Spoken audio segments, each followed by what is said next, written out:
You kneel on the cold marble of a Gothic chapel.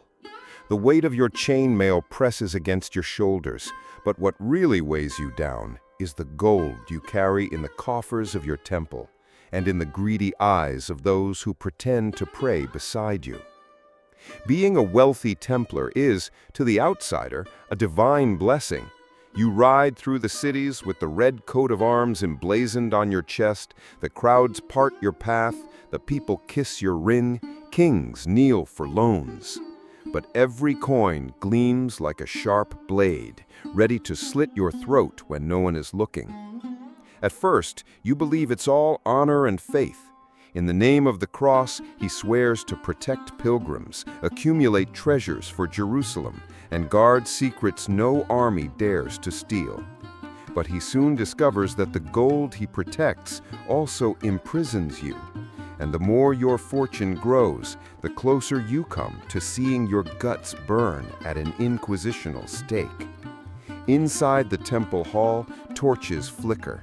The echo of armor scraping against stone mingles with whispers of betrayal. You feel like each sword-bearing brother could, with the snap of a finger, become your executioner.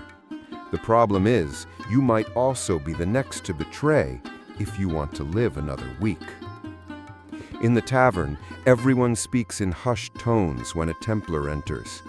His reputation is that of a banker dressed as a saint, a warrior who hides coffers behind crosses, to the people, a soldier of God, to the indebted king, an obstacle, to the inquisitor, a mine of confessions forged under torture. You return to the fortress.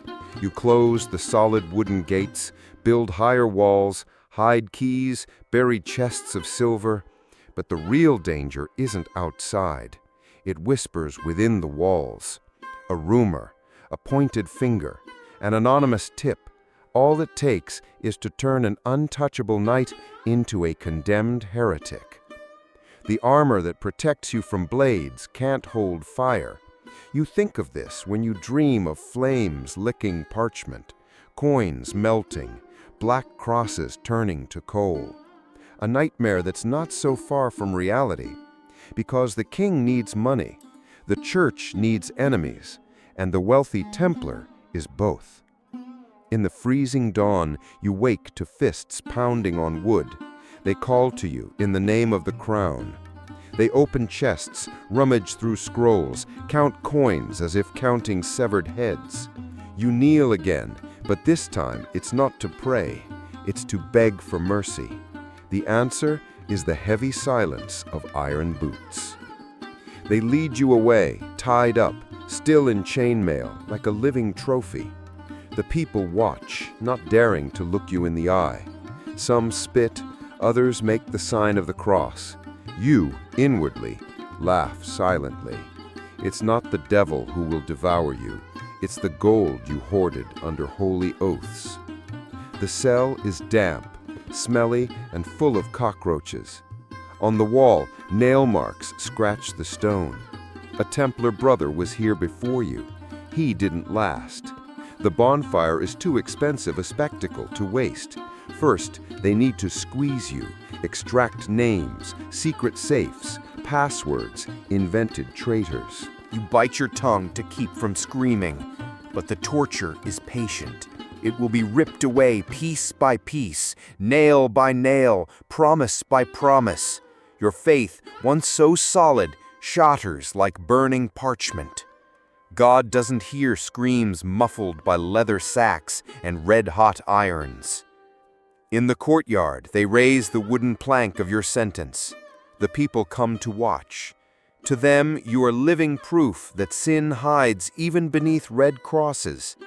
A spectacle to purify the kingdom and fatten the king's coffers. Your fortune becomes royal treasure, your flesh ashes in the wind. When the fire licks your boots, you think of everything you've saved. Gold that didn't buy loyalty, walls that didn't stop the fire, promises from brothers who bent for a few extra coins. You wanted to be a holy warrior. You'll die a sinner, a heretic, a made-up traitor. But deep down, Those who look at his burned face don't just see a dying man, they see a warning. For every knight who thinks he's untouchable, the bonfire awaits. Gold which shines so beautifully shines even brighter when it fuels flames that dance over rich bones. And so his crusade ends, not on the battlefield, but in the execution ground, before a crowd that has always loved to see blood flow. The iron twists, the wood crackles, the flames rise, and along with his flesh burns the illusion that wealth protects those who carry a sword and a cross. His eyes, the last to resist, meet the gray sky, heavy clouds, birds flying indifferently overhead. No angel descends to save the Templar who trusted men too much. The smell of burning flesh mingles with the incense the monks wave, as if a belated prayer could wash away the blood-stained gold. The people who once trembled at the sight of your white cloak now whisper stories as the wind carries your ashes. Some say you were a corrupted saint. Others swear you hid treasures that were never found. Each lie fuels another flame, future bonfires, future bodies. As your body decays, the gold you've gathered scatters. Coins that finance new wars, buy new favors, pay for new betrayals. The cycle begins again. Another young Templar will don his boots, don his armor, raise his sword, and promise to protect the faith until someone needs to burn someone again. Perhaps in some dark alley, a servant will tell this story to a curious boy. He'll say, hoarsely, that there's nothing more dangerous than a full safe in the wrong hands, and that, in truth, all hidden gold attracts torches, and whoever carries the key will be turned to kindling before spending a single coin. You, once the untouchable knight, are now just a distorted legend, a warning etched in the memory of those who dare to believe too much in stone walls and locked vaults. In the end, gold doesn't buy mercy, it doesn't buy silence, it doesn't buy absolution. It only buys fuel for the furnace that devours Templars, crowns, crosses, and promises. And you, if you could, would have left it all buried and fled empty-handed, but alive.